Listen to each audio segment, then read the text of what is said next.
texto que eu quero refletir com você nesta noite se encontra no livro de Atos dos Apóstolos. Embora há alguns teólogos que dizem que esse livro deveria ser chamado de Atos do Espírito Santo, porque na verdade tudo que acontece neste livro é direcionado pelo Espírito Santo. Tudo que os apóstolos realizaram não foi pela sua própria vontade, mas tudo quanto eles realizaram foi pela vontade do Senhor. Atos, capítulo de número 2. Nós leremos aqui, vamos ler aqui do verso 42 ao 47, embora o nosso versículo-chave desta noite será o 42. Lembrando que esta é apenas a primeira parte da nossa reflexão nesse texto. Não seria coerente da nossa parte expormos de uma só vez esse texto, porque ficaria um tanto quanto cansativo e o tempo também não daria. Nós temos aí em torno de 45 minutos talvez para pregar. Eu quero terminar no horário, em nome de Jesus, e só será suficiente para expormos aqui nesta noite a primeira parte dessa reflexão. Atos capítulo 2, verso 42 ao 47, que diz assim, assentado mesmo como você está: e perseveravam na doutrina dos apóstolos, e na comunhão, no partir do pão e nas orações. Em cada alma havia temor, e muitos prodígios e sinais eram feitos por intermédio dos apóstolos. Todos os que creram estavam juntos e tinham tudo em comum. Vendiam as suas propriedades e bens, distribuindo o produto entre todos, à medida que alguém tinha necessidade.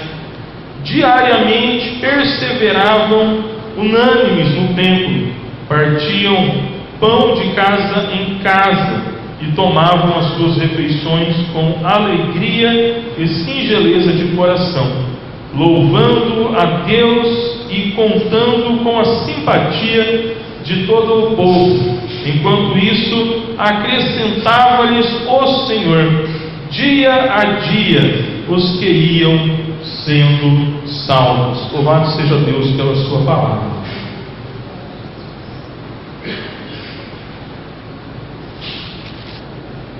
Queridos e amados irmãos, eu não tenho dúvida que fazer parte de uma igreja alegre, como nós vemos aqui no versículo 46, fazer parte de uma igreja que estava em constante crescimento, como nós lemos aqui no versículo 47, acabamos de ler, fazer parte de uma igreja onde Deus manifesta o seu poder através da sua liderança para realizar prodígios, para realizar sinais, maravilhas, coisas tremendas. Eu não tenho dúvida de que qualquer um de nós gostaríamos de fazer parte de uma igreja como essa. Eu tenho certeza que qualquer cristão, qualquer crente dos nossos dias desejaria fazer parte de uma igreja como esta igreja chamada de primitiva. O grande problema é que, na maioria das vezes, muitos crentes, na busca desta igreja ideal, desta igreja onde há essa alegria, há esse crescimento, há esta manifestação da presença de Deus, muitos crentes ficam como um macaco pulando de galho em galho, correndo de um lado para o outro em busca desta igreja, o mais parecida possível com a igreja dos primeiros dias, ou a igreja primitiva, aqui liderada pelos apóstolos. E nós percebemos que com certeza este também não é um anseio apenas dos crentes, mas é um anseio também da liderança. Qual é o pastor que não gostaria de pastorear uma igreja como essa? Uma igreja vibrante, uma igreja que se alegra no Espírito. Bom, pelo menos essa característica eu poderia dizer que a nossa igreja aqui tem. Não sei as outras, nós vamos descobrindo no decorrer da mensagem. Mas qual é o pastor que não gostaria de estar pastoreando uma igreja que a cada dia o Senhor acrescenta aqueles que hão de ser salvos, que vai crescendo constantemente? Qual é o líder, o pastor que não gostaria de estar à frente de uma igreja onde o Senhor manifesta o seu poder, realizando coisas maravilhosas? Olha, irmãos, até eu gostaria de estar vivenciando isso que os apóstolos estavam vivendo naquele momento. Todavia, assim como muitos crentes têm tomado esse caminho errado, têm procurado esse atalho, muitos líderes, muitos pastores também têm procurado um caminho alternativo que não é o caminho adequado, o caminho de Deus, o caminho do Senhor, para experimentarmos isso que a igreja primitiva estava vivenciando.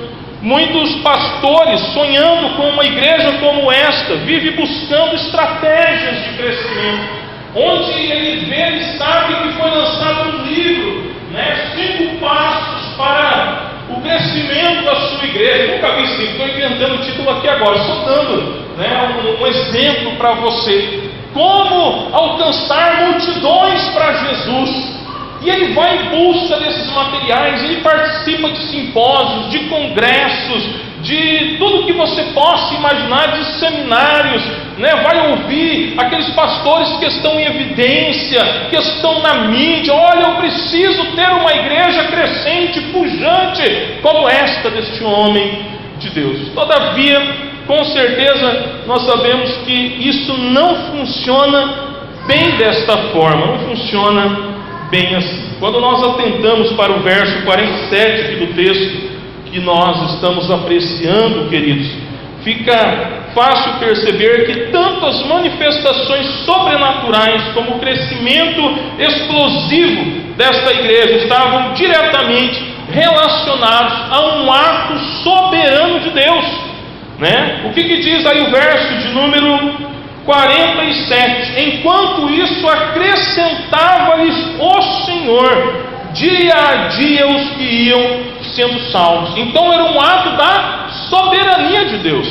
Contudo, isso não significa que Deus não se importa com a maneira de que nós estamos, ou como nós estamos vivendo. Pastor, então Deus vai fazer só se Ele quiser, nós não precisamos fazer nada. Não é bem assim. Nós percebemos também nesse mesmo texto que, assim como a verdade foi um ato da soberania de Deus, nós percebemos que esse ato foi uma espécie de resposta de Deus para a forma como essa igreja estava vivendo. O texto diz que enquanto isso. Como assim enquanto isso? Essa expressão denota que estava acontecendo algo pelo que Deus estava operando maravilhas no meio do seu povo aqui na chamada igreja primitiva. Portanto, eu creio ser muito relevante nessa noite meditarmos um pouco mais sobre quais são as características de uma igreja onde Deus opera poderosamente. Quais são as características de uma igreja onde Deus opera poderosamente? Primeiramente, uma igreja onde Deus opera poderosamente. Primeira característica dessa igreja é ter a sua vida pautada na revelação bíblica. Versículo 42 que nós lemos, você que permanece com a sua Bíblia aberta, diz: e perseveravam na doutrina dos apóstolos. Perseveravam na doutrina dos apóstolos. É interessante que eles não estavam perseverando nos sinais e nos prodígios que aconteciam no meio deles. Eles não estavam perseverando nos muitos milagres que aconteciam no meio deles. Hoje há uma inversão de valores. A maioria das pessoas, elas estão em uma determinada igreja até que ela possa estar visualizando alguma coisa acontecer. No dia que ela não visualiza mais algo, quem sabe uma cura, ou entre aspas, uma revelação, uma suposta revelação, ela pega a biblinha dela e vai para outra. Por quê? Porque ela não está disposta a permanecer, a perseverar na doutrina da palavra do Senhor, na revelação bíblica. Porque essa perseverança aqui, irmãos, ela denota continuidade, denota firmeza. Esses crentes aqui, eles eram firmes na palavra do Senhor, na revelação bíblica. Eles não ficavam correndo de um lado para o outro em busca de uma nova revelação. Eu vou na igreja tal porque vai ter um pregador lá não sei de onde, e ele revela, e ele profetiza, e ele faz e acontece. Não.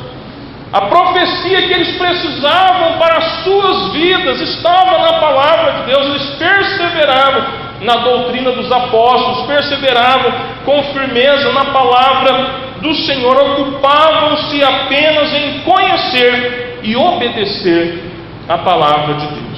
Talvez você pode estar se perguntando: pastor, mas o que vem a ser essa doutrina dos apóstolos? Bom, primeiramente, essa doutrina dos apóstolos, ela está relacionada a uma reafirmação e interpretação de muitos textos do Antigo Testamento. Se nós observarmos grande parte, olha, eu não levantei uma estatística, mas eu me arriscaria a dizer que mais de 90% do Novo Testamento é uma citação, uma reafirmação do Antigo Testamento. Semana passada, pregando aqui no Salmo de número 14, eu inclusive fiz uma citação do texto que nós lemos. Aliás, Paulo faz uma citação de um dos versos do Salmo 14, versículo 13, ele faz uma citação em Romanos. Olha só, Romanos 3, versículo 10, ele diz: como está escrito, em outras palavras, conforme já foi dito lá no Antigo Testamento, como está escrito, não há um justo, nenhum sequer. Ele está fazendo uma citação em Romanos 3,10 de Salmos 14, versículo de número 13. Então, primeiramente, essa doutrina dos apóstolos, ela está extremamente relacionada a uma reafirmação e interpretação do Antigo Testamento. Como que eu posso provar? Está um outro texto. Está lá o eunuco, da rainha de Candace, na sua carruagem, voltando da adoração. E muito provavelmente ele estava lendo Isaías 53, só que ele estava lendo e não estava entendendo patavinha daquilo que ele estava lendo. E Deus então usa Filipe para se aproximar daquele homem e perguntar: olha, você entende o que você está lendo? Entende o que lês? Ele diz: como que eu vou entender? Não tem ninguém para me explicar. Ele falou: olha, eu posso te explicar.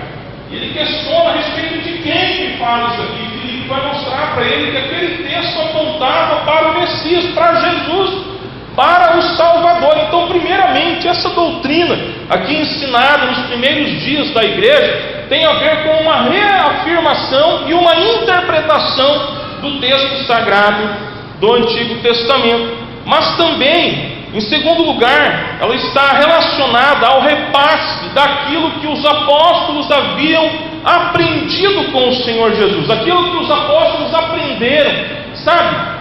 Não tem aquele, quando você vai ver um DVD de um cantor gospel, um filme gospel, não tem normalmente lá o making of, que é aquele momento que ninguém vê por trás dos bastidores. Então, tudo isso que eles aprenderam no tete a tete, por trás das cortinas com Jesus, eles ensinaram, eles estavam ensinando aqui para a igreja primitiva. Por exemplo, primeira carta de Paulo aos Coríntios, capítulo 11, versículo 23, o texto que nós lemos aqui tradicionalmente, toda ceia. O que Paulo diz? Porque eu recebi do Senhor o que? Também vos ensinei. Em outras palavras, ele está falando o que? Olha, isso que eu estou ensinando para vocês aqui, na verdade, eu estou repassando. Eu aprendi com o Senhor Jesus.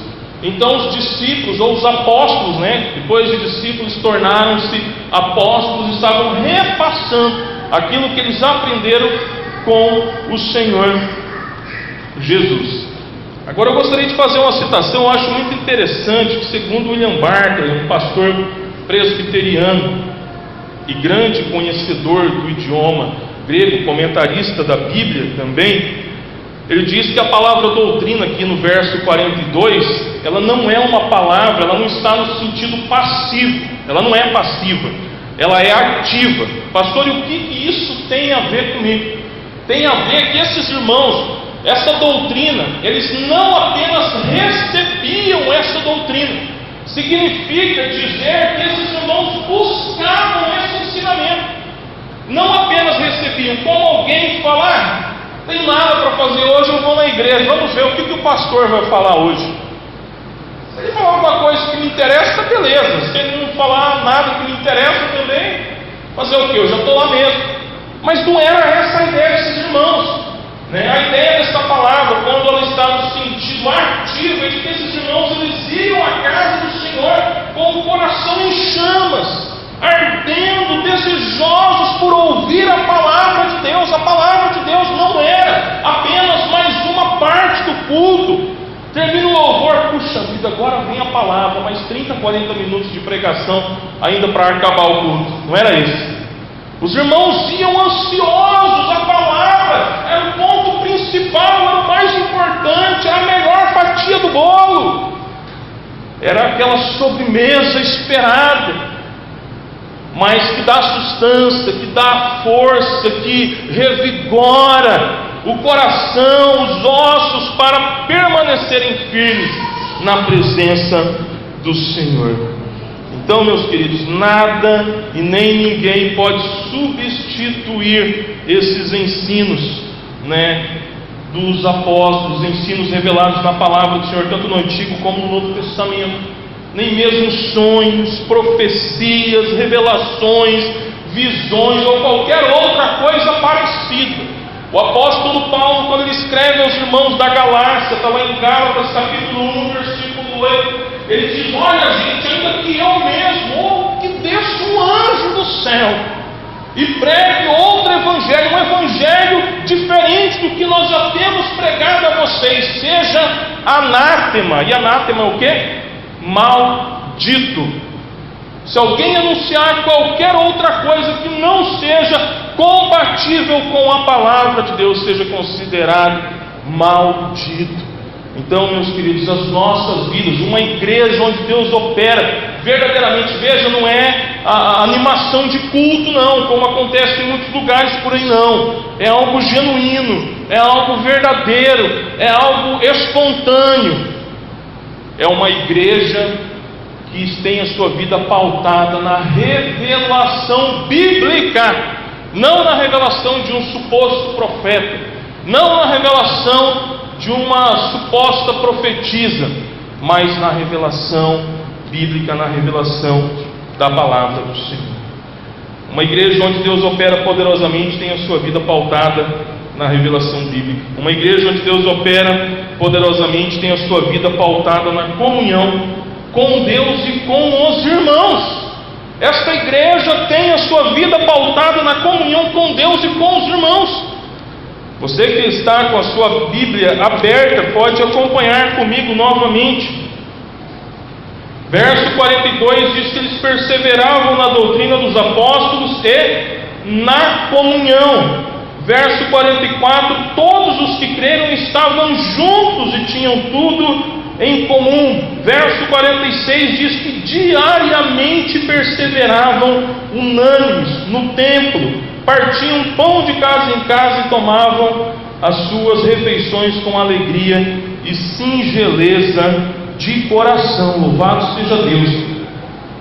Nós temos aqui um grande exemplo de equilíbrio cristão, tão escasso em nossos dias. Por que, pastor, está escasso em nossos dias? Quando eu olho para esse texto bíblico e eu faço uma comparação com os nossos dias, eu fico muito decepcionado, entristecido, porque esse equilíbrio ele tem desaparecido, está em extinção em nossos dias.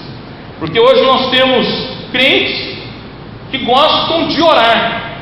Pastor, eu gosto muito de orar, eu gosto muito de estar buscando a presença de Deus e tal. E pastor, isso é ruim, você fica triste por isso? Não, eu fico muito feliz nesse aspecto, mas eu fico triste pela falta de equilíbrio. Esses irmãos, não, eu gosto mais de orar, e são mesmo de oração, buscam, mas não gostam de pessoas, não gostam de se relacionar com os irmãos da igreja, de interagir com os irmãos da igreja.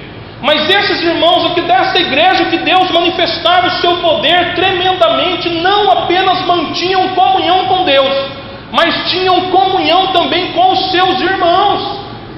Tinham comunhão com os seus irmãos, não falavam apenas com Deus na hora do culto e acabava o culto e ia embora e não dava paz do Senhor para ninguém, não tinha tempo para ouvir o que o irmão tinha a dizer, não. Eles tinham vida de oração, sim, mas tinham vida também de relacionamento pessoal com cada um dos irmãos da sua igreja, da sua comunidade.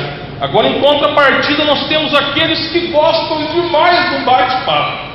Falou que vai assar uma carne, que vai fazer uma galinhada, qualquer coisa dessa natureza, vai ter uma comunhão na igreja. Pastor, conta comigo. E dá pau para toda obra, e ajuda, e faz, e acontece. Mas a hora que você fala de orar, meu amigo, aí você perdeu o companheiro. Gosta de ter comunhão até demais com os irmãos, o que é bom, não é ruim. Como eu estou dizendo, equilíbrio. Gosta de bater papo, gosta de conversar, gosta de ajudar o irmão, mas na hora que falou de orar, se tiver que orar 15 minutos, irmãos, ora. Tem terça-feira aqui que me bate uma tristeza que você não tem noção.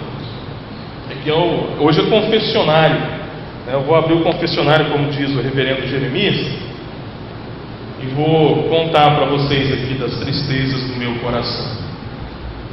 E às vezes eu levanto, eu percebo quando eu levanto, já quase toda a igreja já está sentada, não vê a hora que o pastor fala, irmãos, vamos fazer aqui a nossa corrente de oração. Os irmãos já não tinham mais nada para falar com Deus, um já está lendo a Bíblia. Pastor, é errado ler a Bíblia, na hora da oração é errado. Você tem que ler a Bíblia na outra hora, mas não no momento da oração. Na hora da oração é oração. Eu fico pensando, se Jesus viesse em teu lugar aqui numa terça-feira, pessoalmente, Jesus sempre está aqui, né? Mas eu falo pessoalmente, Jesus encarnado, eu fico pensando o que Jesus iria dizer para a igreja. Porque Jesus está lá com os discípulos, e Jesus parece-me que ele orava, né, em períodos, né, seccionados. Ia lá, orava um período, parece que de 1 hora, voltava, depois orava mais um período, voltava. E Jesus voltou numa certa ocasião, e ele chega lá, e os discípulos estão dormindo. E o que ele fala para os discípulos? Vocês não conseguiram vigiar, não conseguiram orar comigo nem 1 hora. Irmão, se Jesus resolvesse aparecer aqui materializado, né, eu acredito piamente que isso não vai acontecer. Não estou estendendo heresia, não, pelo amor de Deus. É só para a gente tentar entender. Ou de repente ele resolvesse mandar uma carta, como ele fez para as igrejas da Ásia Menor. O que Jesus falaria para a gente, será? Que tipo de carta que Jesus ia mandar entregar na sua casa? Será que Jesus iria falar para você? Você que não é muito chegado na oração, que ora 10 minutos, já levanta, já pega a Bíblia, já vai tomar água. Irmãos, se crente tomasse água durante o dia, igual toma na igreja, ninguém tinha problema de vinha. Mas era um negócio, apesar que tem pessoas, né, que tomam bastante água, o irmão Zeleno, e mesmo assim sofrem de mim, problema de calcificação, acho, alguma coisa nesse sentido, né, nos rins, né, independente disso, tem pessoa que sofre mesmo. Mas é recomendável que tome muita água. Mas tem pessoa que não, parece que não sei, na hora de jantar, você come um quilo de sal antes de ir para a igreja.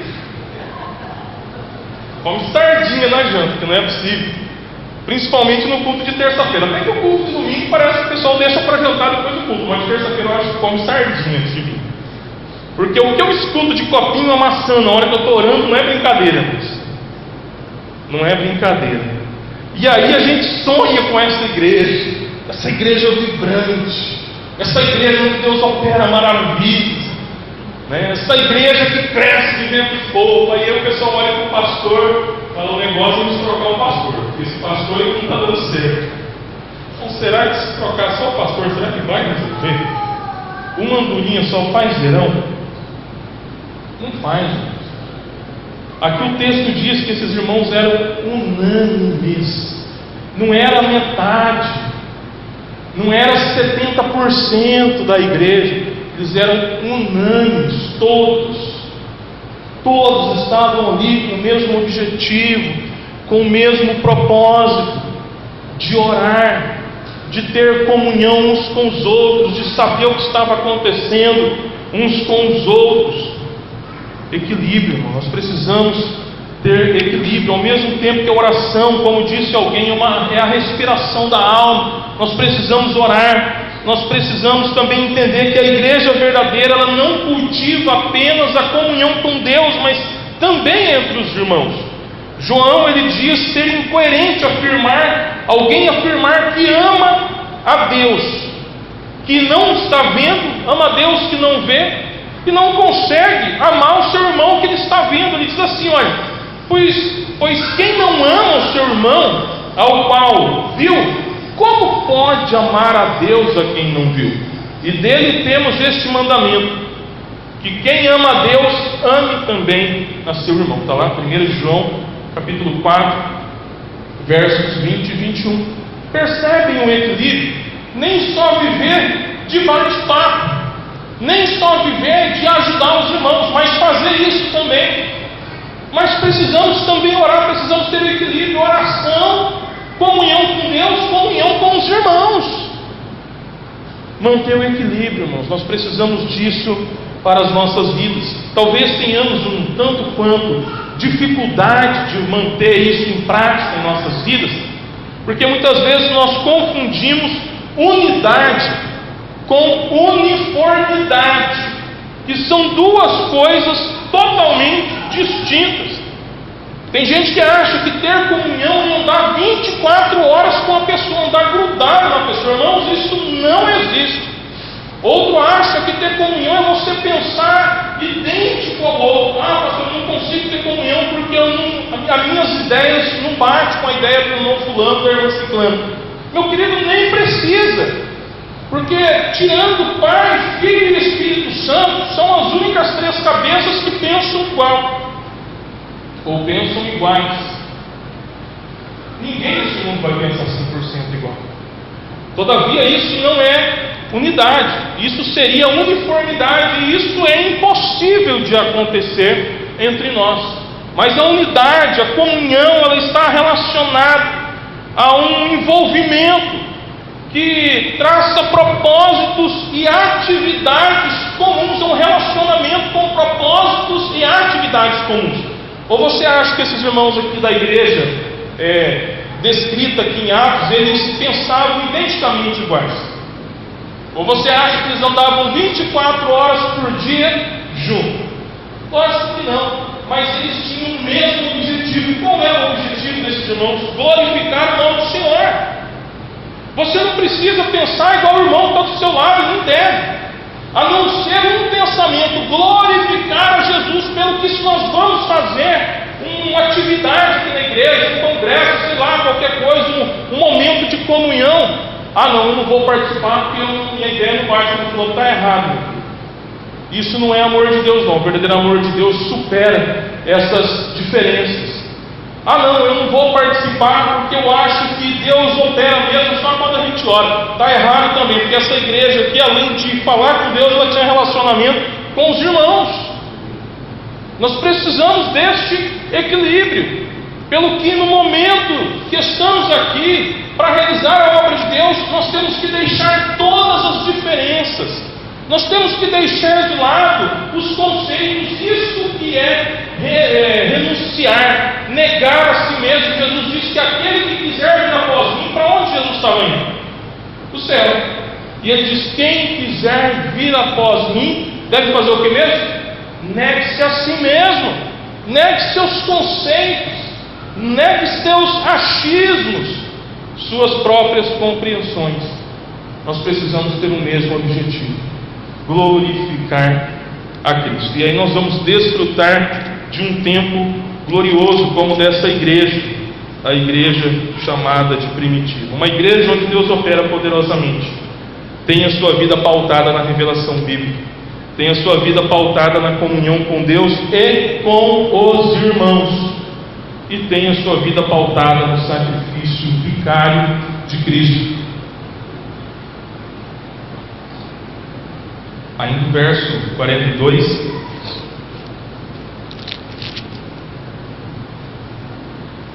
e perseveravam na doutrina dos apóstolos e na comunhão, no partir do pão e nas orações. No partir do pão.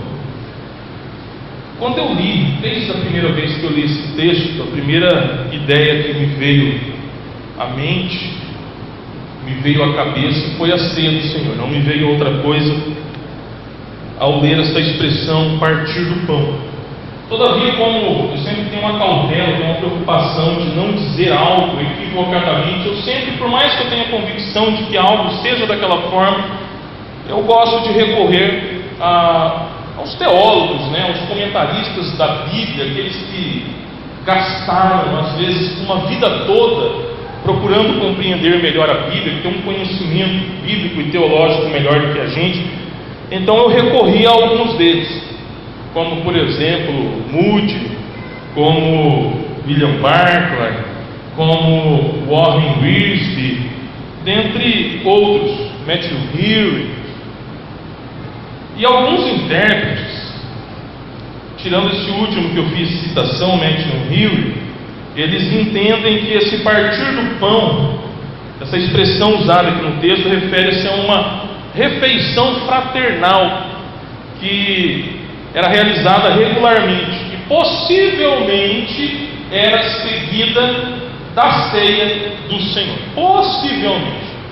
Porém, eu compartilho, eu coaduno com o pensamento do comentarista, do comentário bíblico de Matthew Henry, ou o próprio Matthew Henry, embora não foi ele que comentou de Atos dos Apóstolos até Apocalipse, porque ele morreu antes de concluir o comentário, e outros teólogos, com base nos rascunhos, algumas anotações que ele deixou, comentaram então esse texto. Mas este comentário de Matthew Henry, eles entendem que esse partir do pão é uma clara referência à ordenança do Senhor, ou à ordenança da ceia do Senhor Jesus. E eu creio assim, porque além desse apoio, vamos dizer assim, que eu encontro nesse comentarista, nós vemos essa mesma expressão sendo usada pelo Senhor Jesus. Mateus 26, 26, Jesus diz o quê? Jesus diz o quê? Não, a Bíblia diz o quê? Jesus tomou o pão e abençoando o partiu. É uma alusão ao que é a ceia. Jesus reúne os 12 e vai ministrar a ceia para eles. Paulo também, em 1 Coríntios 11, 24, diz: e tendo dado graças, o partiu e disse: tomai, comei. Então essa expressão partir aqui está intrinsecamente relacionada com o ato da ministração ou a celebração dessa ordenança do Senhor Jesus, que é a ceia do Senhor Jesus. Portanto, aqui entendo eu que esse partir o pão provavelmente, não possivelmente, provavelmente denota a ceia do Senhor, onde o pão representa o seu corpo que foi entregue por nós, tão pobres e miseráveis pecadores. Sendo que uma igreja que pauta sua vida no sacrifício vicário, ou seja, substitutivo de Cristo, ela é uma igreja que está disposta a sofrer por amor a Deus. Porque pautar a sua vida no sacrifício de Cristo não é só comer um pedacinho do pão e tomar um cálice de suco de uva, é muito mais do que isso. Porque essa é apenas uma manifestação, um memorial daquilo que Cristo fez. É apenas uma forma de nos identificarmos com o seu sacrifício substitutivo. Pelo que uma igreja que realmente tem a sua vida pautada no sacrifício que Cristo Jesus fez por nós na cruz do Calvário, é uma igreja que, assim como Cristo sofreu, padeceu, morreu pela igreja, esta igreja também está disposta a sofrer e a morrer por amor a Cristo, assim como Cristo sofreu carregando a sua cruz até o final por mim e por você. Agora, o grande problema é que hoje nós queremos ver a manifestação de Deus. Nós queremos ver Deus realizando coisas maravilhosas.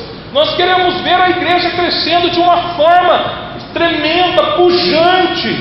Mas nós não queremos sofrer. A igreja do século 21 é uma igreja com uma mentalidade hedonista. Uma igreja que busca rejeitar o sofrimento e buscar o maior índice, o maior nível de prazer possível. E o pior de tudo, o que mais me assusta, o que mais me entristece, é que essa mensagem hedonista, ela tem partido de muitos púlpitos de indivíduos que são denominados pastores, bispos, apóstolos, pregadores da palavra de Deus, que ensinam a rejeitar. Eu fico frustrado, de vez em quando eu converso com algumas pessoas de outras igrejas, de outras denominações, e um dia conversando com uma delas, e a pessoa falou assim: pastor, eu aprendi com o meu pastor e agora eu coloco em prática.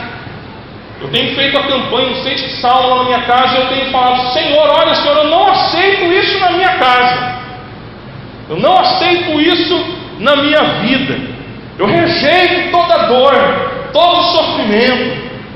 Peraí, meu querido, mas que tipo de crente que nós somos? Cristo, quando Ele vai orar ao Pai no Getsêmani, qual foi a oração do Senhor? O verdadeiro Filho de Deus: se possível for, passe de mim esse cálice, contudo seja feita a tua vontade, ó Pai.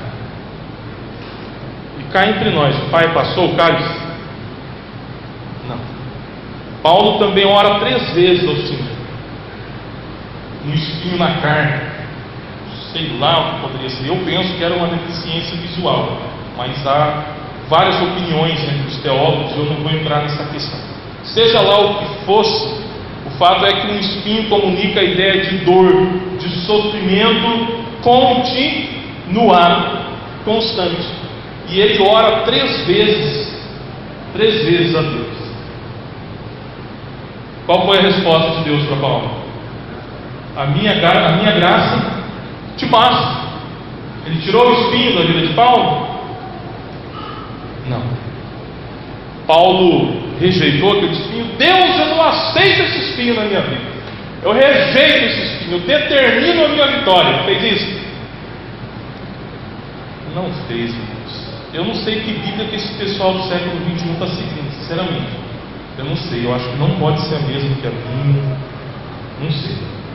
Eu não consigo entender de onde sai tanta heresia, tantas coisas que afastam as pessoas de Deus. Tem gente que está animada achando: não, os evangélicos cresceram. Eu não sei se é para ficar animado. Eu me lembro de uma passagem de Jesus dizendo que certos líderes errôneos, eles andam o mundo todo atrás de um projeto, atrás de fazer um discípulo, e depois de feito, aquela pessoa se torna 2 vezes mais filho do inferno. E eu diria que hoje, essas pessoas que estão abraçadas essa falsa teologia da prosperidade pregada pelo neopentecostalismo, eu acho que eles estão, penso eu, que eles estão se tornando não só apenas 2 vezes mais filhos do inferno, mais do que isso, quem sabe 3, 4 ou 5. Porque como é difícil tirar da cabeça desse povo que nós não devemos agir dessa forma para com Deus, ao invés de tentar rejeitar o sofrimento. A igreja primitiva, ela abraçava, era uma honra para a igreja sofrer por amor a Cristo, era uma honra para o crente morrer por amor a Deus.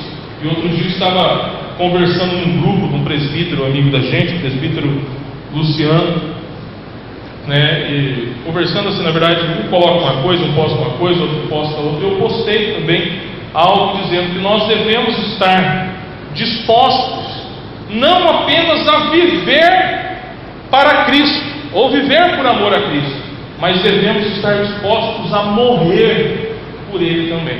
Irmãos, não é fácil não. Eu não estou falando isso como eu acho isso muito fácil não. Pastor, seria fácil para você morrer por amor a Cristo? Olha, irmãos, eu acredito que não, mas eu também acredito que ainda que não seja, nós precisamos estar dispostos. Precisamos estar dispostos, porque uma igreja onde Deus manifesta o seu poder, uma igreja que Ele aprova, é uma igreja que ela está disposta a morrer por amor a Deus, a sofrer por amor a Deus. É uma igreja que tem sua vida pautada no sacrifício vicário de Cristo. E essa igreja, além de estar disposta a sofrer por amor a Deus, é uma igreja que não se orgulha das suas obras.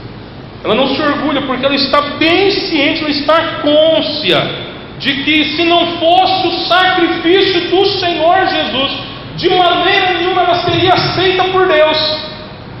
Outro grande problema da atualidade da igreja do século XXI, essa miséria, essa heresia criada pelo neopentecostalismo, que eu vou pregar sempre com muita veemência contra, consegue fazer o indivíduo acreditar que ele tem direitos, dele acreditar que ele é capaz de si mesmo, que a sua palavra em si tem poder, que ele pode reivindicar de Deus: Deus, eu reivindico os meus direitos, olha, porque eu sou fiel no dízimo, olha, porque eu oro de madrugada, olha, porque eu faço isso, olha, porque eu faço aquilo outro. Meu querido, a única coisa que nós temos direito mesmo, que graças a Deus, pela sua misericórdia, Deus não nos dá, é a condenação eterna. Paulo, escrevendo aos Efésios, ele vai dizer que por natureza nós éramos filhos da ira. Então, quando a igreja verdadeiramente ela tem sua vida pautada no sacrifício vicário, substitutivo, o que é isso, pastor? Ter sua vida pautada nesse sacrifício é você estar constantemente se lembrando de que quem deveria ter morrido naquela cruz é você, e não Jesus. Jesus morreu no seu lugar, Jesus morreu no meu lugar, aquela cruz era para mim. E se Cristo morreu no meu lugar, eu não tenho mérito algum naquilo que eu recebo de Deus. Não é porque eu sou bonzinho, não é porque eu jejuo bastante, não é porque eu faço obra de caridade, mas é porque Cristo pagou um alto preço no meu lugar, até mesmo porque eu não seria capaz de pagar. Se o homem fosse capaz de pagar pelos seus próprios pecados, como alguém diz que aqui se faz, aqui se paga, para que Cristo precisaria ter morrido na cruz do Calvário? Ter deixado o seu trono de glória, se eu e você pudéssemos pagar pelos nossos próprios pecados. Pergunto eu, faz sentido pedirmos perdão por uma dívida que nós podemos pagar? Não. Então por que Jesus nos ensina na oração modelo a pedir perdão pelos nossos pecados? Porque nós não somos capazes de pagar. Sequer a nossa morte seria aceita como sacrifício por nós mesmos, porque o sacrifício precisava ser perfeito também. Precisava vir de alguém que não tivesse pecado. E somente o Senhor Jesus pôde e fez por mim e por você. Então essa igreja que vive, tem sua vida pautada no sacrifício de Cristo, é uma igreja que não se orgulha das suas obras, e também é uma igreja totalmente grata a Deus pelo seu grande amor por nós, revelado através do nosso Senhor e Salvador Jesus Cristo. Pelo que essa igreja não se cansa, presta atenção nessa parte, pelo que essa igreja não se cansa de adorar a esse Deus.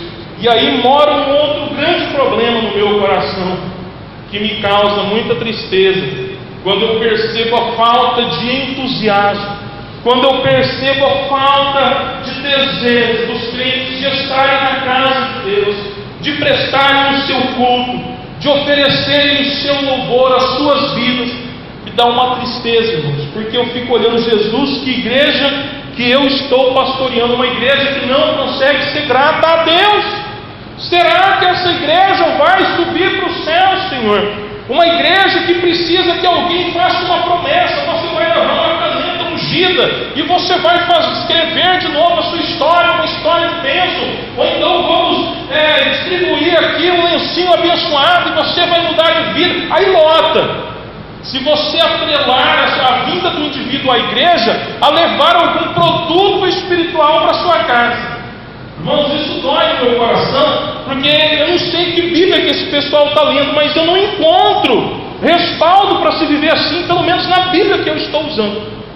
Então, irmãos, eu fico muito decepcionado de ver essa falta de desejo da igreja em adorar o Senhor. Eu já disse em uma outra ocasião, às vezes eu sou repetitivo, mas a doutrina tem que ser gotejada, pingando mesmo assim continuamente. Eu vou dizer, crente que não gosta de culto está perdendo tempo achando que vai morar no céu. Porque como? Vai fazer o que no céu se não gosta de adorar a Deus, meu querido? Fala para mim, tem base no negócio dele? Não tem. Você vai numa churrascaria se você é vegetariano? Fala para mim, o que você vai fazer numa churrascaria se você é vegetariano? Não faz sentido você estar lá. Ah, mas eu vou lá para acompanhar meu amigo, pastor. Olha no céu, eu lamento te dizer que não tem isso. É quem quiser, é voluntário. Vira após mim, aí vem, que assim mesmo, tome sua cruz e siga. Ainda tem 3 condições pré-estabelecidas.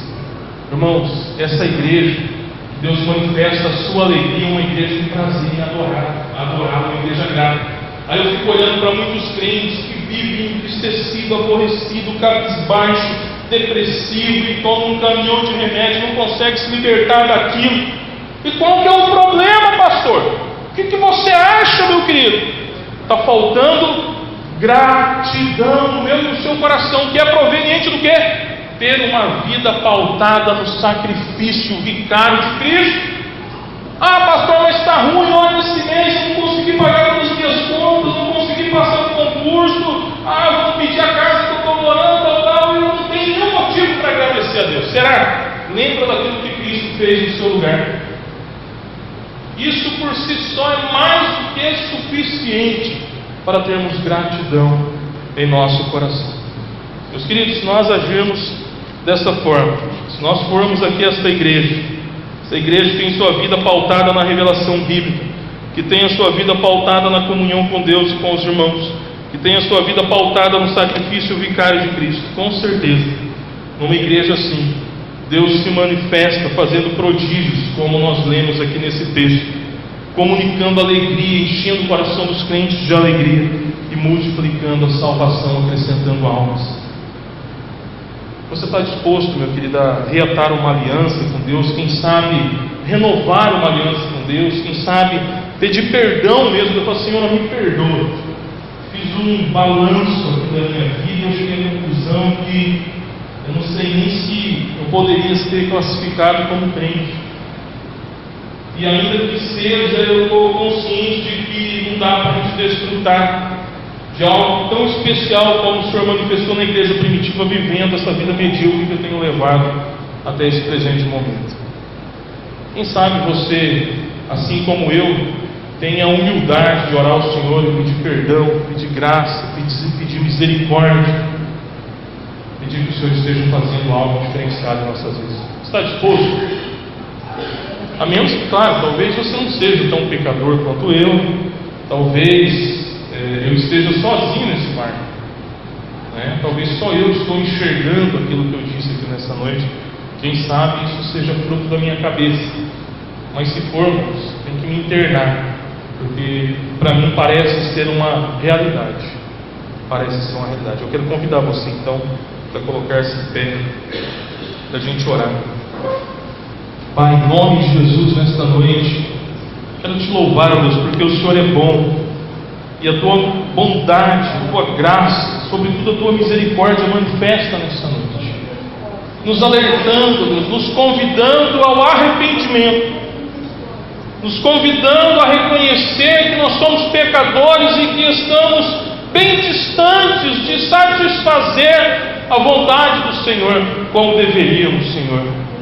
Mas, meu Deus, em nome de Jesus, junto com a tua igreja, como fizeram outros homens de Deus, apresentando o teu povo diante de ti e se colocando juntamente com eles, eu também venho diante do Senhor nesta noite para dizer: Senhor, nós temos pecado contra o Senhor. Nós, Senhor, perdoa os nossos pecados, a omissão. Quantas vezes arranjamos desculpas, Senhor, para não meditar na tua palavra, para não tirar um tempo de qualidade para a oração, ou quem sabe até mesmo para não estar na tua casa, na igreja, ou às vezes, Deus, tem vindo, Deus, muitos crentes têm vindo tão somente para cumprir uma obrigação, simplesmente porque domingo, e na sua cabeça domingo é dia de ir na igreja.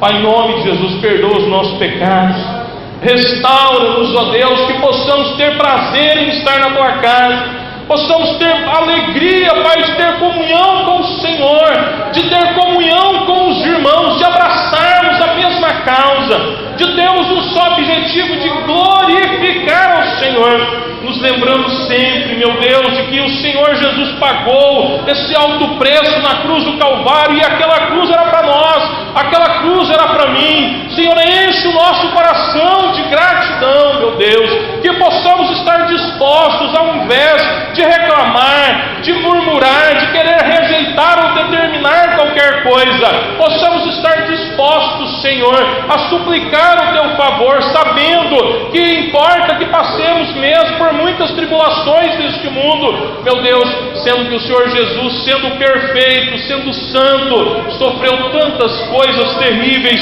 portanto nos amar. Pai, em nome de Jesus, vem lapidar a tua igreja, Senhor, santifica-nos, aperfeiçoa-nos, Senhor, que possamos ser uma geração que adora ao Senhor, porque por quem o Senhor é, e não por aquilo que o Senhor pode dar, meu Deus. Tem misericórdia de nós. Quando eu digo nós, Senhor, não só da Igreja Presbiteriana Renovada de Jataí, mas da Igreja Presbiteriana Renovada do Brasil, de toda e qualquer denominação evangélica. Senhor, tem misericórdia. Arranca o orgulho do nosso coração, arranca, meu Deus, a autoconfiança do nosso coração, que o nosso desejo seja te servir, seja te glorificar, sempre juntos com os nossos irmãos, na tua casa, em comunhão, sempre firmados na santa, bendita e gloriosa palavra do Senhor, na revelação bíblica. Senhor, nós imploramos a tua bênção e te agradecemos por tudo, no precioso nome do Senhor e Salvador Jesus Cristo. Amém e amém.